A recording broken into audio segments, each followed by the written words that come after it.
Oi pessoal, aqui é a Cris do blog Clicando e Andando e eu tô aqui hoje com a segunda mini aula para falar sobre a abertura do diafragma. Na aula passada eu falei sobre velocidade do obturador, hoje sobre abertura. Na próxima então vou falar sobre ISO para a gente fechar aí esses três elementos que compõem o tripé da fotografia, tá? E antes de começar aqui, eu queria que você tivesse em mente o seguinte: se preocupa agora em entender o que é cada um desses conceitos, o que é uma velocidade de obturador, o que significa fazer um disparo rápido ou lento, o que significa um diafragma aberto ou um diafragma fechado, o que significa um ISO baixo ou um ISO alto. Quando você entende o que é cada um desses, fica muito mais fácil depois para você ir lá e configurar e usar o modo manual da sua câmera. Mas você tem que saber o que é cada um desses conceitos, e aí sim fica muito mais fácil, mais natural para você ir lá e escolher. Você não vai ficar querendo uma receitinha pronta de, coloca tanto de, abre em F4, põe em ISO 200 e depois põe 1/400 de velocidade, que você vai conseguir fazer a foto. A gente às vezes fica esperando esses números exatos e não é por aí. Você entendendo o conceito, você consegue colocar na sua câmera e consegue usar o modo manual tranquilamente. É só saber o que significa cada um desses elementos, certo? Bom, então é o seguinte, hoje falando sobre abertura do diafragma. O que é essa abertura? É aquele valor do F que a gente vê nas lentes, né? F2.8, F4, F8, F16, F22, e às vezes gera uma certa confusão com a abertura do diafragma. Por quê? Quanto mais aberto o diafragma, menor é o número. Então, quanto mais aberto ele tá, menor vai ser aquele número do F. Então, diafragmas bem abertos significa um F1.8, F2.8, F4. Depois disso, já não é mais considerado um diafragma tão aberto. E aí, até F22, F32, F64, isso vai variar muito de lente para lente, de equipamento para equipamento, tá? Então cada lente tem a sua abertura máxima e mínima, e câmeras também, dependendo se for uma super zoom ou se for uma compacta mais avançada, enfim. Isso vai depender muito do equipamento que você utiliza, tá? E aí, o que você tem que ter em mente para definir qual vai ser a abertura do seu diafragma? A abertura do diafragma, ela está relacionada com a profundidade de campo. O que significa isso? É a área que vai estar em foco na sua imagem.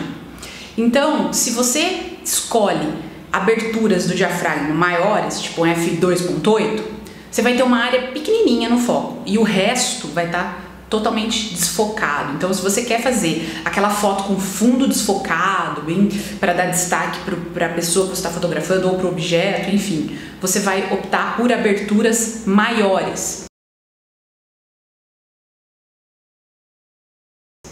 Já se você escolhe uma abertura do diafragma bem pequena, por exemplo, um F16, então você vai ter uma grande profundidade de campo, ou seja, uma grande área da sua foto vai estar no foco. Então, por exemplo, você está fazendo uma foto de paisagem e aí você quer, desde que a parte de trás, lá as montanhas, até a praia aqui, supondo que você está fotografando isso, você quer que todo esse pedaço da foto esteja aí no foco. Então você fecha o diafragma, né? Coloca lá uma abertura com valor maior, tipo um F16, F22, vai depender da sua lente, e aí você vai conseguir uma profundidade de campo maior.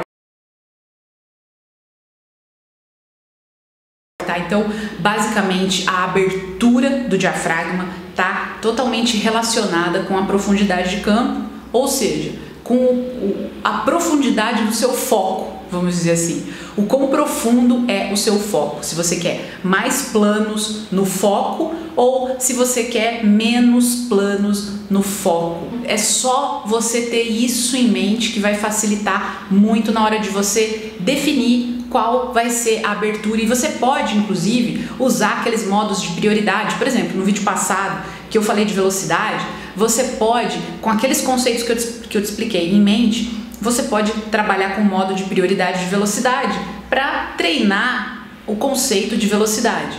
Agora aqui que a gente está falando de abertura do diafragma, você pode ir lá trabalhar com o modo de prioridade de abertura.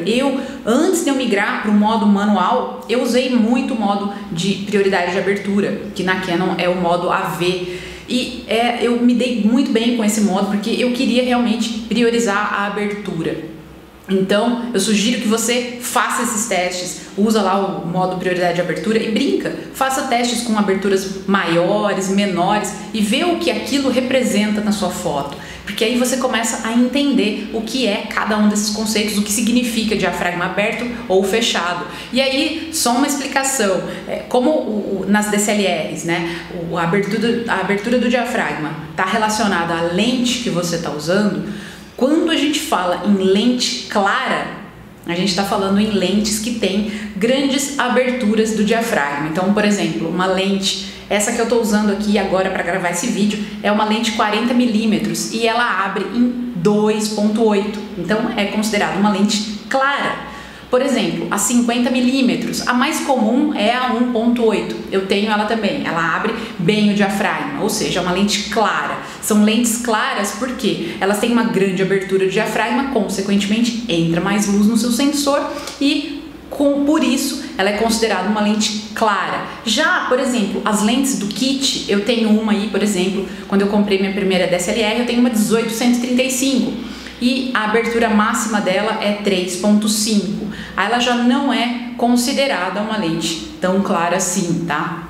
Então, é esse o conceito que você tem que ter em mente e agora eu acho que ficou mais fácil para você escolher se você quer um diafragma aberto ou fechado. Inclusive, eu tenho um vídeo aqui falando como que você pode balancear todos esses três elementos, tá? E no próximo, então, eu vou falar sobre ISO pra gente fechar esses três assuntos aqui, esses três elementos da fotografia, certo? E se esse vídeo aqui foi útil pra você, se te ajudou de alguma forma, deixa eu saber, dá um joinha aí, curte esse vídeo para eu saber se eu tô te ajudando, se isso tá sendo legal pra você. Se você tem algum amigo que gosta de fotografia, compartilha esse vídeo com ele ou marca ele aí nos comentários, dependendo se você estiver vendo no YouTube ou no Facebook. Enfim, ajuda o Clicando e Andando a chegar a mais pessoas e ajudar a mais fotógrafos. Então, poder contar com a sua ajuda é muito importante para a gente se fortalecer e poder atingir ainda mais pessoas, tá? Então, obrigada a todos que estão compartilhando os vídeos, isso tem ajudado bastante a gente, então